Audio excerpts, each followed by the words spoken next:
Okay, so let's talk about the most recent episode of Survivor 50. So, I'm just going to come out and say it. This to me was easily the weakest episode of the season so far. And I will go ahead and say that I didn't watch all of it because second week in a row where I missed the first few minutes because I was helping my dad with some stuff. So I missed Genevieve finding the second boomerang idol. I saw Rizzo getting it later, but I anything related to that I did unfortunately miss. I did get to see the Survivor talent show, and that was just fun. That was just funny and silly with what I think Rizzo's doing and making like, oh, Mickey the Mouse, oh.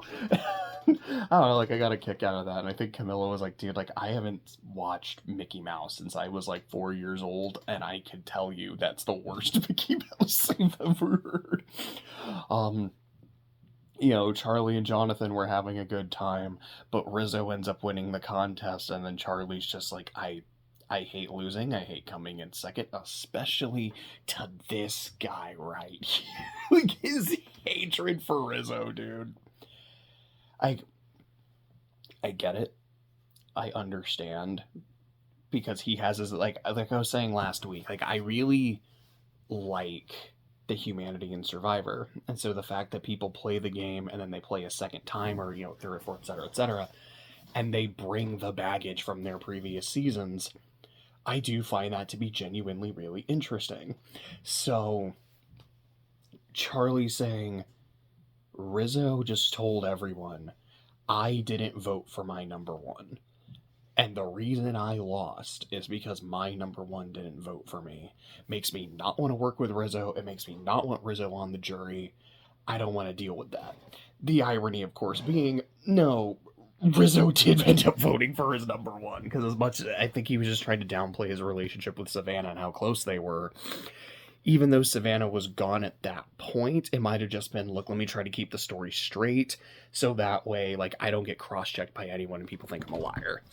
So maybe there's a point where he'll tell Charlie later, like, look, I did have to lie, but because I trust you and I want to work with you, let me tell you what really happened. And then Charlie goes from, you don't deserve to have a jury vote to, oh, I need you on the jury so I'll win. Got it. And like the preview for the next episode seemed to hint that there's like the two are finally going to come to a head. But I don't know, with Rizzo saying something about like bad blood, because seemingly he's been good with Charlie. He thinks he's good with Charlie. Either he finds out the truth or he's going to have bad blood with like Devins or something for voting out Savannah. So we'll see what happens, or maybe there'll be some other bad blood brewing in the tribe that I haven't quite seen. But so there's basically that's all I really have to say before the challenge. So the challenge, which was a reward and immunity, was just kind of sad. Of your three tribes, like Vatu just couldn't compete. And there was the part at the end where like they have the boat and it's full of all the blocks. So you got to push it all the way down, and one tribe was able to do it and the other tribe was able to do it, and they're competing for the arch puzzle, and it's coming down to the wire between the two of them, between who's gonna get the reward. And Vatu like can't even push the boat. And just the bit at the end where I don't remember who it was, but someone on the winning tribe was like, hey guys, like, good effort, good job. And I'm like, man, if I couldn't even push the boat, and it's like, I'm giving it my all, but like our tribe is so physically weak, we can't do this. And someone else is like, hey, good job, good effort. Man, like that would have broken me. I would have been so mad. I would have been so devastated. Um, hats off to everyone for keeping their composure. But the reward, which I swear we spent a third of the episode on, was Zach Brown, who I guess in addition to being like a country music superstar, is also a Survivor superfan. And the reward was he's going to come out to Fiji and catch you some fish, cook some fish, along with like, some beer and whatnot, and like play some songs. And let me just say, I'm not a big country music guy. I don't hate country music. I can, vibe with it. But it's not something I usually listen to of my own volition, being totally honest. And how do I want to say this? If I were in Zach Brown's shoes, and I'm like, this is my favorite show. I've always wanted to be on my favorite show or, contribute to it in some way. And being able to have like a reward, which is I get to meet some of the players. And given that this is season 50, like I'm going to be meeting, very notable players, get to hang out with them, have a little concert for them, grill with them. That sounds fun. That sounds really cool. Sure, like if I were in his position, I would love to do something like that. But as a fan, as just I don't want to say a casual observer because, this is one of my favorite shows as well. I don't watch Survivor for Zach Brown. I don't watch this show to have like 20, 25 minutes, however long it was. Because here's the thing, like by the time the immunity challenge was over, there was like an hour left in the show. To which I'm sitting there thinking, we're either going to have a double boot, which we didn't, or we're going to spend a lot of time with Zach Brown. And that's what ended up happening. To the point where, to me, it felt like to a detriment of the episode. I'm like, I'm sorry, dude. I don't care. I'm not really getting... Like, I'm getting zero gameplay from any of this. And even the little bits I'm getting from the players are more just like, man, like, this is so cool because it's Zach Brown. I'm like, okay, but I don't know. Like, I got a lot out of Dee for not going on the reward because I guess she's a huge Zach Brown fan. It's like, okay, this is a moment. That's a moment that felt, at least to me, it's like this felt genuine. And maybe it was something being played up for the cameras. I don't know. But that felt genuine. But a lot of the other stuff just kind of felt like, whether it was genuine or not, felt like, all right, he's kind of sponsoring the episode. We kind of gotta... Sorry, brain stop for a second. It's like, we kind of gotta hype him up. And so, of course, Coach is hyping him. It's like, this is the greatest reward ever. And this is the guy that got to go on the Jack and Jill reward. Coach knows all about all-time Survivor rewards. Even Jeff was like, this is, the biggest reward in Survivor history. Sure. Just, sure. I think deadass Zach Brown has had more confessionals this season than Tiffany. It feels like maybe more than Chrissy or Aubrey. I don't like that. It's like there are some contestants that just have felt underutilized and under-edited thus far, but I'm like, why is he getting far more time this episode than the actual players involved? And it, like, really took me out of it. But then for our last 30 minutes or so, we get back to Survivor, and it's interesting. Yeah, there I had like a hair in my tongue. Urvatu goes to Tribal again, and it's like, okay, we're gonna vote out Angelina. So Emily is gonna vote her out. Steph is gonna vote her out. Ozzy's gonna vote her out. And they go to Mike. I remember who it was. I think Mike was talking to Stephanie or he was talking to Ozzy, because I think I saw him talking to both of them. I was like, yeah, the plan's going to be Angelina. Look, she's a liability in challenges. She's not good. We are, like, Vatu before was winning in spite of her. Now we are definitely losing because we have a liability. He's like, yeah, but I like Angelina. Like, she is genuinely my friend. Which also means she's someone that I want to work with. And this is someone I trust because I actually know her. So now I gotta go to bat for her. So now I have to save her game. So I'm pitching Emily. So he's pitching financial analyst Emily Flippin. And he pitches her to Angelina and Christian. He's like, all right, they want Angelina. The 3 DVGs gotta stick together. Let's go with Emily. And Christian's like... So I really, really, really, really, really, really don't want to vote out Angelina because we do have a tight three. You know, we've played together, we all like each other, we're solid.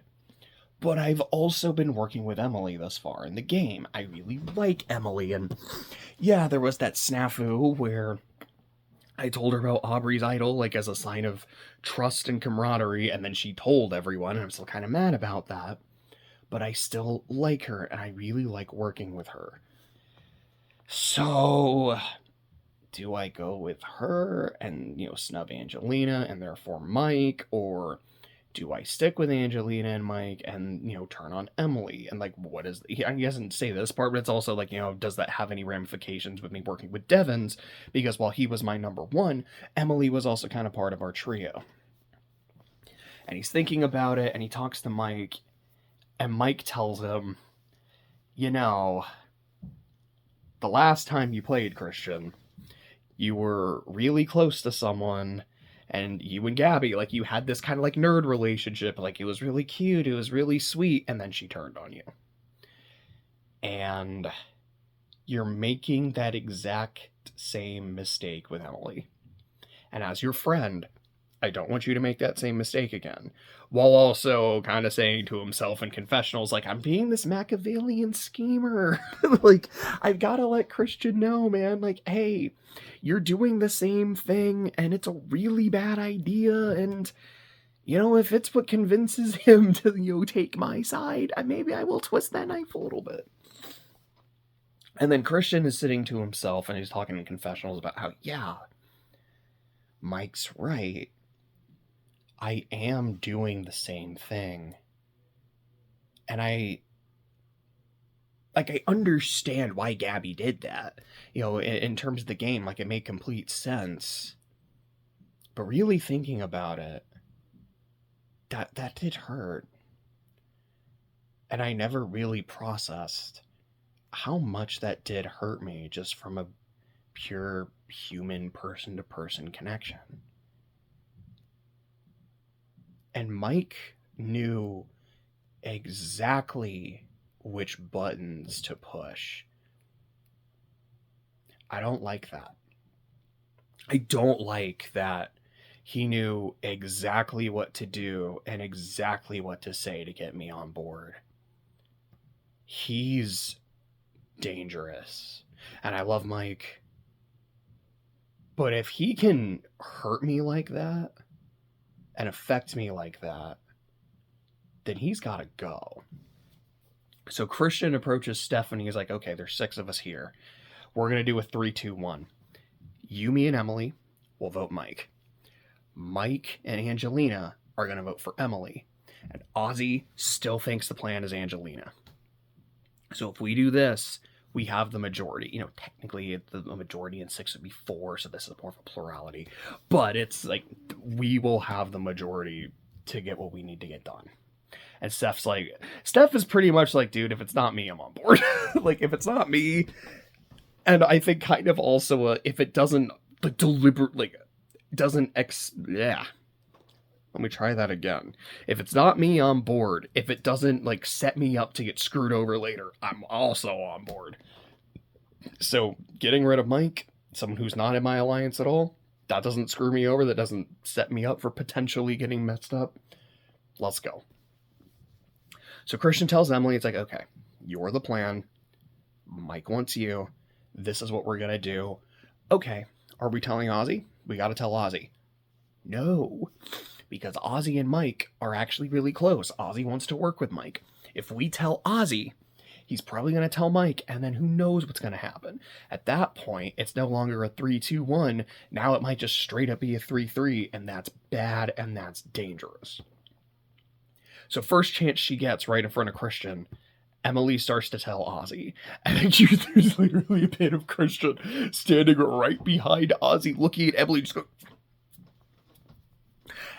And I am, like, cracking up watching this. And then he's in confessional, like, Emily, I'm trying to save you. I am trying to save you. And I am burning my own bridge to do this. And you are almost immediately throwing it away. why are you like this? Like, do I really want to work with you?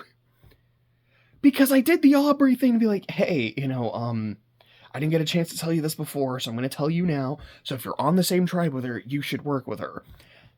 And you decided everyone needed to know and that I wasn't trustworthy because I told you something really important in confidence.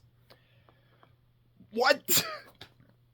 But ultimately, once you get to tribal, the 3-2-1 is successful. Mike White goes home. He had completely blind. So I just, you skunks. Like, that was really funny. I really loved his reaction. Genuinely, Ozzy seemed more bummed that Mike was going than Mike. Ozzy seems very upset and very angry that he was left out and that no one told him. It's like I think when he was like, wow, guys, like, I'm like, way to blindside me. And you see Christian trying to talk to him at the end, and I was like, it's too late. No, this isn't happening. So we'll see if financial analyst Emily Flippen can save or repair her relationship with Ozzy. It seems Christian's relationship with Ozzy is just gone. It's just done. That was basically the episode. And I feel like it started fun. There was this big dip in the middle, and then it ended really fun and really interesting. I would rather Mike White not go home, but it was in a very fun Survivor kind of way, and I feel like I got some good, like, a 3-2-1 is always really fun. So, like, we got good strategy there from Christian, we got some really good character stuff from Christian. And granted, it's because he's gone to tribal literally every episode, by that nature, he's going to get a lot of focus in the edit. Christian definitely has, like, main character energy this season. And I think I went in the season, I was like, okay, who's my winner pick? I'm going with Genevieve, because I love Genevieve. I would not at all be upset if Christian wins. Like, that would be almost like an ideal final three. Just, I guess, like, Genevieve, Christian, and Coach. Not because I'm, like, rooting for Coach to win. It just means that I get him the entire season. Honestly, I'd probably say, like, Genevieve, Christian, and Suri. And I think if that happens, like, Suri has to win. It's like, dude, can she finally get one? I don't think Suri can get anywhere near the final three because everyone knows, yeah, I almost feel like regardless of the way that she played, she would kind of almost just get the win out of respect. But that was the episode. Next week is going to be a double boot where 2 tribes are going to tribal. So we'll see what happens. If, this Aussie thing ends up completely blowing up, and maybe there's a situation where he thinks he's on the outs and he plays his idol, but they vote out Stephanie or Angelina instead, or they convince him, like, no, everything's good, everything's Gucci, we are voting out Angelina, but Aussie goes home with the idol in his pocket, so it boomerangs back to Jen, or, like, we'll see what happens with Charlie and Rizzo. Maybe they are able to fix things because Rizzo tells them the truth and they work together and become this power duo, or it becomes Charlie versus Rizzo for sure. Now that he has an idol and he's like, I get to be Riz God and I get to do all my idol shenanigans. I'm like, oh man. I can 100% see a situation where they go to tribal and then Rizzo, like, pulls out his idol and is like, I'm playing this, blah, blah, blah, like, kind of does, like, his whole song and dance, doesn't play it, and then gets voted out because the bluffing didn't work. What I'm hoping, because I don't know who's going to be immune, is that Genevieve goes to tribal last if her tribe loses immunity. Because there's then a chance that if Ozzy or Rizzo go home, the idol will boomerang back to her before her tribal. Because Aubrey has an idol, and there's a very good chance that she is going to play it and save herself. And if that's the case, she's probably throwing the vote on Genevieve. So, if she can get an idol boomeranged back to her, they can maybe cancel each other out. And, like, okay, Aubrey is safe, Genevieve is safe. Whatever happens now is going to happen. I guess what I'm trying to say is, in addition to the fact that it's like, no, like I really like Genevieve and I hope she, sticks around for a long time because she also kind of has low key main character energy as well. Is it would be really, really shitty to get idled out after you found two idols and were literally unable to use or keep either of them. That sucks. That really, really sucks. So I hope one of them boomerangs back to her before she has to go to tribal.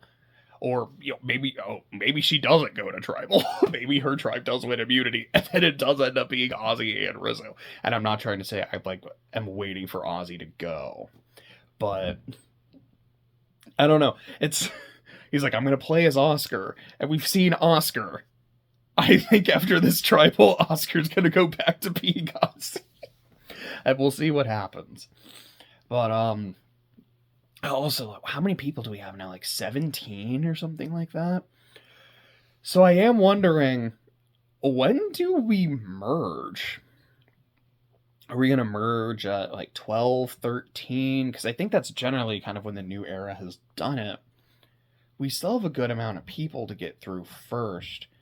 So maybe we will just, like, instead of doing the whole, like, hey, you're merged, but now you're going to split into two tribes for a double boot. They might just keep them in tribes for longer, which is what I've personally advocated for. I'm wondering if we'll have a second tribe. I want to say DVG had two tribe swaps. I could be wrong about that. But I think there was also 49, I think, had two tribe swaps. Did it? That sounds correct. I think there's a non-zero chance. It'd be really neat if we had if we went from 3 to 3 and then 3 to 2. But I'm hoping we do stick in tribes for like a bit longer, so we don't do that you're merged, but you're really not for this next couple boots.